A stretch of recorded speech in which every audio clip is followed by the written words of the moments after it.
Hey guys, Dale Malik here with Watch the Wear. Thank you for joining me today. So it's September 30th, 2018, Sunday, and today, well, you guys know I'm a big golf fan. Today was the last day for the Ryder Cup, and boy, to be kind, the US, they got their butts kicked. But anyway, hopefully in another 2 years we can make a comeback and try to take back the cup. But anyway, today's video is going to be a little bit different. Rather than doing a watch review on a certain watch or my top 10 picks for, let's say, top 10 vintage watches or micro brand watches, I decided to do something a little bit different. As you know from my previous videos, I'm a big vintage watch fan and a collector, needless to say. So what I decided to do is to show you my process that I use when I shop for a vintage watch. So without further ado, let's get started. Okay guys, probably like many of you, I use eBay to look for a lot of watches. Obviously there's some advantages and disadvantages of using eBay. I think a lot of people know pretty much the basics, how to buy things on eBay. Obviously you want to look at the seller's feedback. You want to make sure that they at least have, well, from my perspective, a 99% and above to 100 feedback. Although I have to tell you, sometimes if you see some feedbacks right around the 98s, check out the negative reviews. A lot of times, I think the buyer is just trying to get away with a fast one. Now, fortunately for me, I've only gotten burned on eBay maybe about 3 or 4 different times. One was from a seller in India, and quite frankly, I took a flyer on it. The guy had some very cool looking watches. They were, I would say, like a homage watch to the Omega Seamaster I saw. They were redials. I kind of knew it. Unfortunately, when I got the watch, they stopped working. I did buy like 3 or 4 from the guy, and 2 out of the 4, well, they were dead. I tried to fight it through eBay, and it really didn't work out too well. And the guy's like, well, you can send it back. Well, why am I going to send back a $25 watch to eBay, or excuse me, to India? But anyway, the first thing I do is obviously, let's say for example, I want to search for Omega Seamasters. I'll throw that in there, and then what I will do is I will go to the models here, and I will kind of look to what I usually just go based on the, where are we at here, the year of manufacture. And I know I want to buy something in the 60s, we'll just select that right there. We'll hit apply. And a lot of times what I do is I kind of like, will go to a certain price point too as well. So for example, we can go under, where are we at here, price, there we go. We'll do a certain price, let's say $1 to, let's keep it under $700. Okay, obviously you guys know how to filter your search, works pretty well. So here's what I would do if you're interested in, let's say, this watch right here. First of all, I try to look at the dial itself. As you can see, let me get a pen right here so we can show you. You can see the hands on this watch are very nice. They seem to be pretty true. And even the dial itself seems very legit, in the sense where you can see how it's starting to, little discoloration, the patina's starting to take place. The scripting on the Omega letters right there in the automatic. The font looks pretty true to me, as well as the Seamaster font right there. A lot of times you can tell because sometimes the Omega logo is totally fake. I mean, just use common sense, I would say. But the watch itself is a very good, nice example, like I said. So what I do is I kind of brush through this, and depending on what you like, you can tell by the lugs. So you can see that lug's pretty decent. This lug over here looks like it may have been polished a little bit. That one looks pretty good. It does have some minor dents in there, but that's to be expected, you know, from a watch from the 60s. But pretty nice watch there. And just kind of look at the big pictures. You want to make sure they have nice big pictures so you can see it. It's a nice looking watch actually. Maybe a little bit overpriced. It's got the sign crown there as well. It's got the nice Omega Seamaster logo on the back. Really nice example. So right there we got the case number is 166-.003. So what I do is I kind of like look at the movement. It's the movement 562, okay? So we know that. And actually this guy did it for us. And I was just going to show you exactly what I do to verify if it's the right reference number to the right movement number or caliber. So what I do is I'm going to open up this other browser right here. So I have two browsers open. And you can go to the caliber number. See, and I'll just do a quick find with a Control F there. 562, excuse me. And we'll just select this right there. Their website is quite slow and it's not the most functional. So you can take a look at some of the different references numbers there and get an idea of it. There we go, right there. That's his watch. So this watch, in my opinion, definitely checks out. It's got the same caliber, dates down to 1961 it looks like, reference number 166 right there, 33 millimeters. This will give you all the stats you need to know about the watch and so on and so forth. Okay?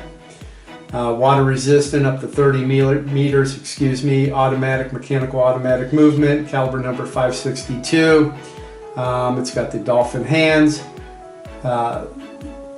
screw-in vintage watch case is screwed down. And very nice. So this watch right here is a pretty nice looking watch. And then obviously you want to look at the seller's reviews. Okay, so this guy has 100% review.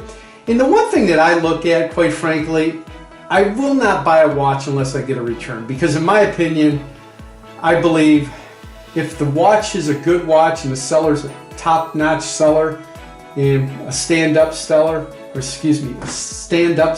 saying that 3 times fast, he's going to give you a return. And as you can see, this guy does give you a 30-day return. And his description down here gives you all the pertinent information that you need. Some nice description here. Dated to the mid-60s. This Omega Seamaster vintage model remains in wonderful condition overall, keeping good time and working properly. Beautiful gold-plated case. Boy, it seems to be legit to me. Reference number right there. Gives you some nice big pictures as well. Very nice looking watch. Seems clean. Definite go. Is it worth $700? Well, it depends. I've seen them at some watch shows. Similar condition, obviously, going for right around $500-600. So take into consideration that eBay will charge you, charges the seller a 10% selling fee. Plus they have to eat the 3.5% PayPal. Not a bad looking watch. The guy does have 100% review. What I would do is kind of like go to his reviews, click on it, search seller's feedback as a seller, and just kind of like look at it. Genuine Swiss Omega Genève manual wind. This one here, you can look at it and recommend the seller, thanks. Here's another one, we'll do more deals. He sold a Rolex Oyster Perpetual date automatic to this guy here. You can just kind of like look at the watch. He paid $320 for this watch right there. It's a good looking watch. Oops, zooming in there. So you can get an idea just going on their feedback. Trustworthy seller.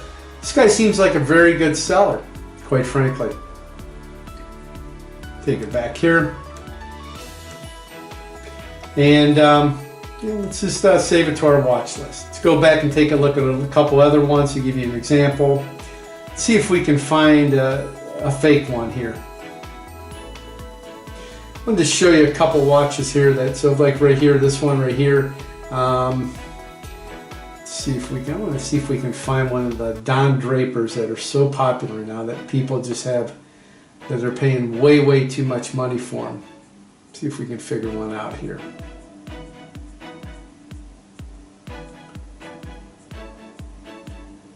Go to the second page here. Let's take a look at this one.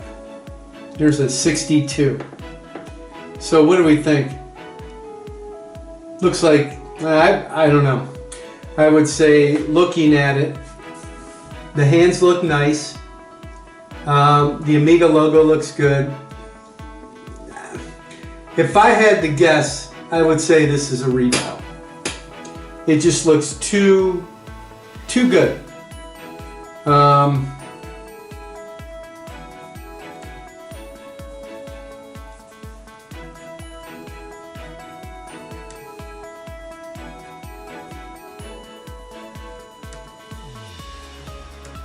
in a little trouble with my computer, I apologize. It doesn't seem to want to scroll down for me. Here we go. Alright, so what do we got here? Wonderful classic Omega Seamaster model dated 1962 with original case, crown, dial, a rare find. The watch is equipped. I don't know. Dial, there we go, professionally refinished. You can just tell. As you can see, you can just tell. I will say this. If you're looking at a watch from the 60s, and it's a black dial, and it looks that good and that black, chances are it's been a redial. It's just the way it is. But anyway, I think that would give you just a good idea how to examine a watch, if it's been redialed or not. And I can tell you, like this watch right here, here's another one. Okay, so we got a one from the 70s. Boy, I would have to say that the hands look pretty legit. I would have to look at the reference number and verify it here in the Omega database and kind of go from there. But from the looks of it, it looks like the dial's been redialed too as well. Let's see if he says black silver case, and he doesn't even really have a description. So seller does have 100% positive feedback, and let's see, take no returns. So I would probably definitely pass on that guy right there. So, but anyway, that just gives you an idea how I would look for a vintage watch on eBay for specifically an Omega. Okay guys, another website that I use as a resource is a website called Watch Recon. That's WATCH recon.com.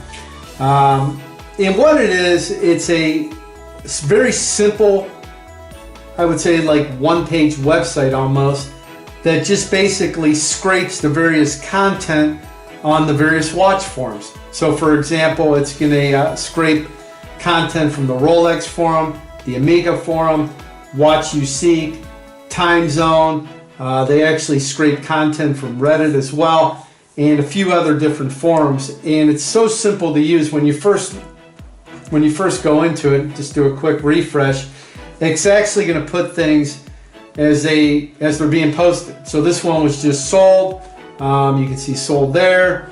So these were just happening literally, 11 minutes ago. So when you first launch to get into the website, it's actually going to bring up all the content as it comes in. Obviously, the newest categories, or excuse me, the newest listings are going to be forefront. But here's one right here. Coincidence. It's an undone urban vintage Speedy.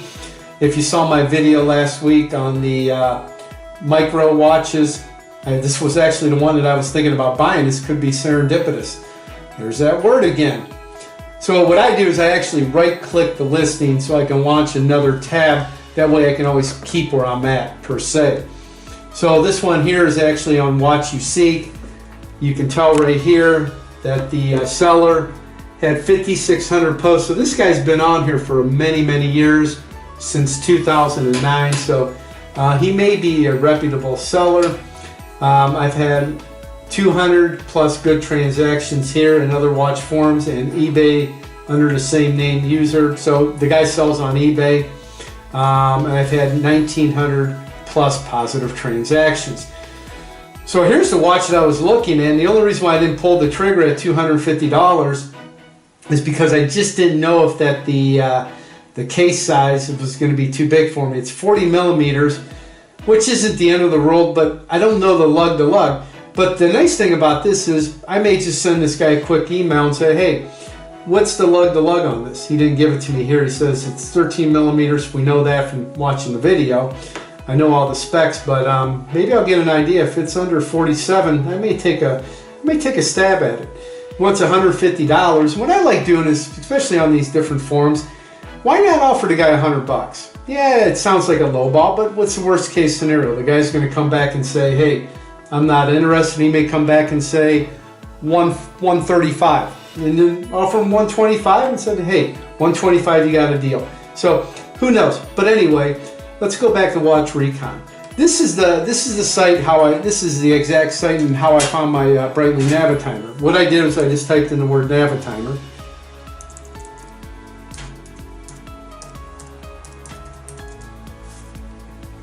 So we got a bunch of Navitimers here, and then, for example, I know this is a newer one because of the dial configuration. So we got one right here. Let's just click on this one here. It's an 806. So once again, I opened up a new tab there. Opened up a new browser, but that's good. Okay, this is done by Budman. This guy here, if you're into any of the forums, this guy's a legit seller. He's in England. He's a big time seller on the Breitling Source website. So rare vintage Breitling Navitimer, reference number 806, circuit 1960, so-called all-black version. He's asking 4,700 pounds. Got the Venus 178 movement. What you want to do, and this guy's, like I said, a very good seller. If you know these, you want to get the serial number. Now the serial number will be in the case back, and you can actually go to this website. Let me show it to you. So once you get the serial number, he didn't list it here, which is kind of unusual, but what you do is once you get the serial number, there's a website. This guy sells a lot of nice watches. It's called watchestobuy.com.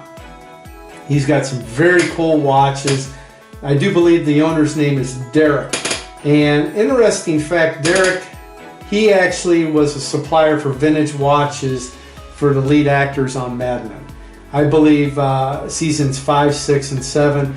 I believe that he actually sported Don Draper's Omega Seamaster DeVille, the crosshair dial. But anyway, if you go to here, he has a link here. It's called Date Your Watch, and he has the Breitling serial numbers. Click on that. This will list all the different Breitling serial numbers, red for chronographs and blue for non-chronos, and you can see the series, and you can pretty much find the date of the watch. Very cool. But anyway, if you go back to here, what I would do is I would obviously download some of his images, as many as possible, save them. Then I go to a website called BreitlingSource.com, and you got to be a member, so sign up. Obviously, it's free, and you want to go to the one forum, or excuse me, the one discussion that's called the Vintage Breitling Fake Franken Identification. And you can see how guys, they'll actually post their pictures of their watches here. Fake or real? What do you think? So let's just say real or fake, reference number 93. Okay, so this guy has posted a couple pictures of the watch. Oops, excuse me. So we have a guy posting a couple pictures of the watch here. Usually you get some big ones there. And guys on the forum, there's usually a few guys on here all the time. One's called Watch Fred, super smart guy. And another one's a gentleman by the name of Renee. Renee helped me out with he's helped me out with many different watches, quite frankly. With a couple watches that I was thinking about buying, some top times, and he helped me out with my Navitimer as well. So did Watch Fred. Watch Fred, the guy's he's dead on. He's a guru. He knows what he's doing. Fake. Do you believe to be Franken watch or outright forgery? Outright forgery. Budman. That's the guy that we just showed you the watch here. This guy's a stand-up guy, Budman, and I was pretty close to pulling the trigger on a watch that he had, a top time, but I didn't want to do it. I think I think I bought my Speedmaster as an alternative. But anyway, that's a great, getting back to what we're saying here, this is a great resource to find a watch, and it saves you a lot of time rather than going on, for example, okay, so we're here on Watch You Seek, right? So if you go to Watch You Seek, you got to go to the forums, right? Then you're going to go to down here at the bottom. You're going to go through all this copy. You're going to go to watches, private sellers, and sponsors. Then you're going to look through all these listings. And it gets to be very, very long and mundane. And it's not very functional. It really isn't. It's not a very efficient way of finding a watch. And that's why, like I said, if you go to Watch Recon, you can find just about anything you want to. So let's say you want to find a, I don't know, Breitling Top Time.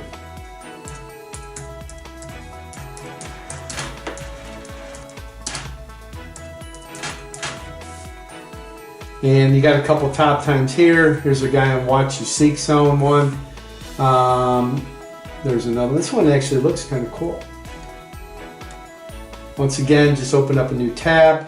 That way you keep your marker right here. And one thing, the only drawback with this website, quite frankly, is a lot of guys will put tags in there that may say Top Time or Breitling or whatever. So it's going to scrape watches. So for example, like right here, looks like you've got a, what do we got here? A non-Top Time watch from Chrono Trader. Kind of cool looking watch, but you're going to get that because basically it's scraping the copy here. So if the word Top Time was anywhere here on this copy or whatever, you're going to get it unfortunately there. But anyway, going back to this Top Time here, once again, I would just download these images and look at it if you don't know what you're doing. Now there are a couple websites out there, some very cool websites. Let me show you one. So this website right here, it's called the Breitling Museum. It's a great resource, and if you want to learn for yourself, and that's the thing that I love about collecting watches, is you learn. It's like when I buy a car, you know, obviously when I bought my 911s, I always would research, and I would learn. And it's like anything, you know, the funnest part about collecting watches or cars or whatever you're doing, buying things, it's the hunt. The hunt's the great thing. But anyway, here's a great website, and it'll just give you different pictures of these watches. So for example, if you want to look at that Top Time this guy has right here, what's he got? Let's go back to that Top Time. There we go. So he's saying it looks like a reference number 810 because it's got the 3 subs. And what's he got here? So he wants $2,600. Pretty reasonable, quite frankly. Let's see here. Selling my Breitling Top Time, 1966. Oh boy, that might be something I may want to take a look at. 38 millimeters. It's got the Venus 178, which is correct. Let's see, warranty by, wow, he bought that from them, huh? Interesting. Very pretty piece, selling due to refinement down to pieces my adult boys will enjoy. Interesting. My price is $2,600. Guy's got 866 posts. Been a member since 2007.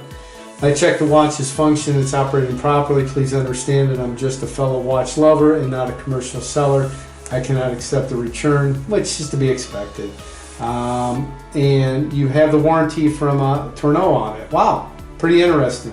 But anyway, good looking watch. So if you can always go to this museum here and look at the 810s and kind of like get an idea what the hands look like. So for example, here's an 810. That's a 38 mil one. Let's see if we can find the one he's looking at. Let's see here. Let's see here. I'm trying to find one for you guys. May be running out of luck. Let's take a, oops, excuse me. Go back there. let's just take a look at, we can go, I think this will give us an idea what the hands look like. So you can see the hands right here. Let's compare it to his. Looks to be somewhat legit, huh? But like I said, what I would do is utilize the forums. I did. Download these pictures, put them up on BreitlingSource.com, and these guys, they'll tell you. Check out the serial number here, the legit, it's a 1966. See if he gives us a case back. Doesn't look like he did. So what I would do is I would definitely ask him for the case back on it. The inner side of the case. He didn't give it? It's crazy. But anyway, I would definitely request that. Go to the different websites that we showed you. Post the pictures on Breitling Source. Check out the serial number. Make sure it meshes. And kind of go from there. But anyway, this is a great website, Watch Recon. So, in closing, I just wanted to thank you for watching the video today. And these are just two, I know this video is way too long. We'll probably have to condense it. But anyway, thanks for watching the video today. Hopefully this was helpful to you guys. And in closing, make sure that you will always have a watch to wear.